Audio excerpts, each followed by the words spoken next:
Hello everyone and welcome to Felix Space Time. In today's video I have an interview with Mike Mongo, one of the Space+5 astronauts. This video is especially for my auntie Chris, who isn't very well. This one's for you. Enjoy.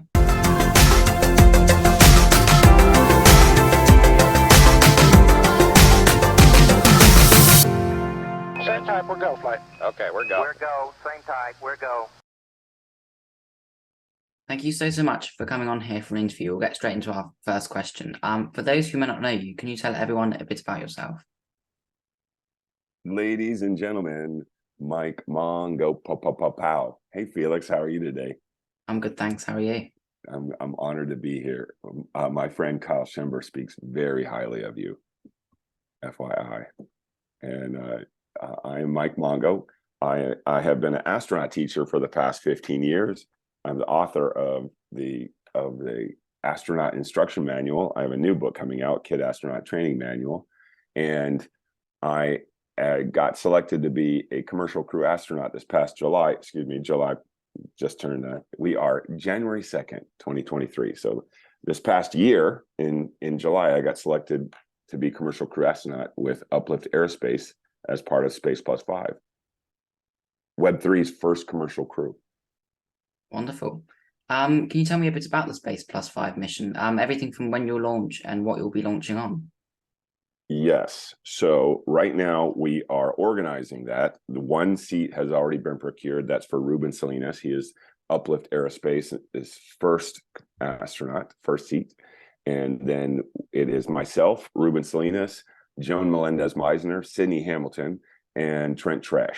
And we all applied. There was a process. It was sort of a traditional process, regular general application. We made it through that, and then we were selected as finalists. We all played so well together for this first seat that Uplift Aerospace has with Blue Origin, that Uplift Aerospace decided to contract us all as to train as commercial crew astronauts, which we've been doing since August this past year, and now we're about to pick up again.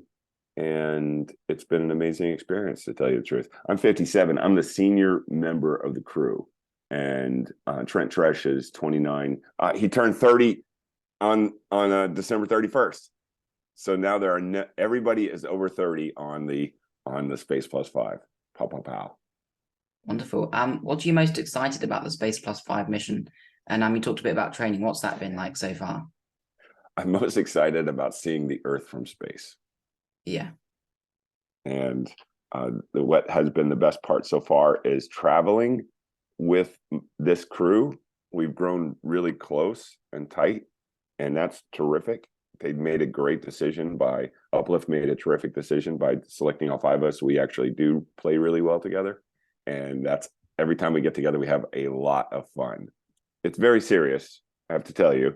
And there's a lot of little in-jokes between all of us as we advance through all the different training exercises. We got introduced at the International Astronaut IAC, International Astronautical Congress in Paris this past year. And then we went to the Center for Human Space Exploration and did egress and spacesuit training at the Biosphere, which was amazing. That's led by Trent Tresh, who's on the team. And we are getting ready to do skydiving together. And we have had the centrifuge training, and then Hewitt, which is helicopter underwater evacuation training. And not all of these apply to the Blue Origin mission travel. Uplift is positioning us as a commercial crew that is available for other assignments, other missions. So this will be our first mission together. Wonderful. And yeah, I want you to know, by the way, I know you're 14 and I'm 57. Being selected as an astronaut at age 57, I was 42 when I wrote the Astronaut Instruction Manual. And I wrote it because at that time, 2007, there was no commercial space industry, sir, my friend, my person.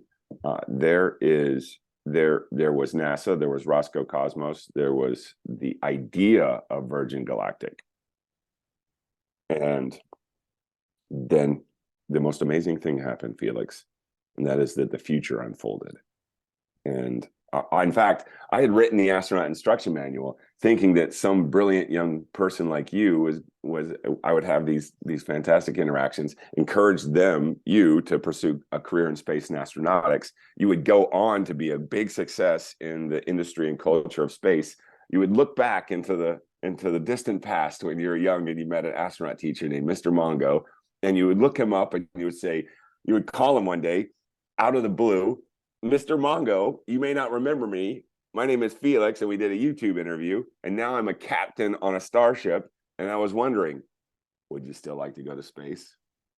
And so that was my vision, and that's what I work towards, supporting you and your peers. And then the future happened, and we have lots of private space industry. Yeah. And here we are. So it's great that William Shatner went to space this past year. That was a person who's in there who's 90 going to space, and that is important. It shows that it really iconifies that space is for everybody. Yeah. I know you had kind of you had like something you wanted to do in 2021 was send a young person to space. I've been wanting to do that for a while. Like 2022, I posted a tweet about it. Yeah. Did you kind of start to achieve this goal? And if not, would you like to carry on doing that in 2023 and beyond? Felix, that is my primary goal. Getting me to space is not the primary goal. Getting you to space is the primary goal.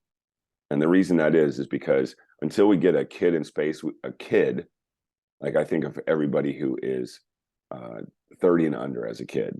And I say that because I was a kid when I was 30.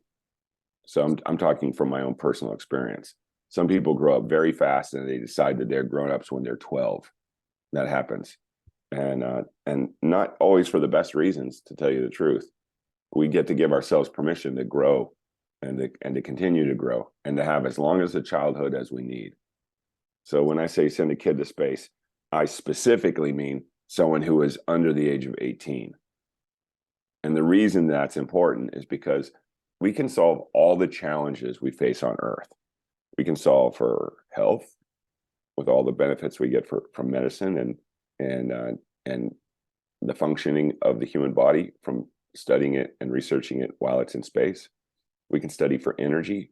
We can solve for energy.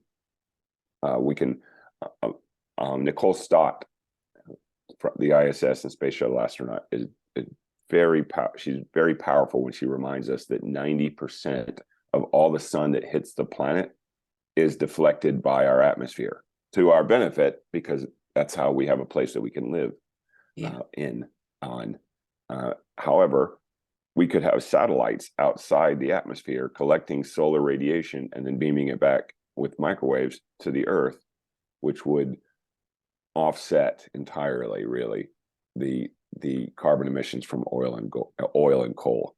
And that's really where we need to be here in your future. I live in my future, and your future is on the horizon. And so we get to do these things in order to have this world be.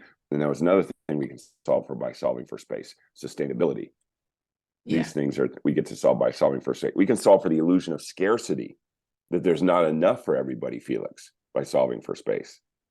And the only way we get to do that problem solving those challenges, is by having you and your peers go to space, by having students go to space, not just somebody who's rich or advantaged, but somebody who is doing the work like you. When I was 14, there was no way I was doing something as cool as you're doing right now. You're doing something to the advantage of your future self, not you in the future, but who you become. That person is looking back at this conversation and remembering it and celebrating you. And I know that because I was you. And so knowing that, I also know that how I get to become me is by having individuals like who I am today supporting individuals like who you are today. And when you go to space, then all the other students in the world, Felix, will look up and see what the real possibility is. where the real game is. That's why I work to get a student to space. Students. So I've got an ally in this, by the way. Jeff Bezos has been a fantastic ally. I'm honored and blown away that I have a conversation with Jeff Bezos about sending kids to space. He's amazing. He's a receptive and kind and supportive human being, and that has blown me away. Thanks for watching. If you enjoyed this video, don't forget to like and subscribe so you don't miss out on part 2. Bye.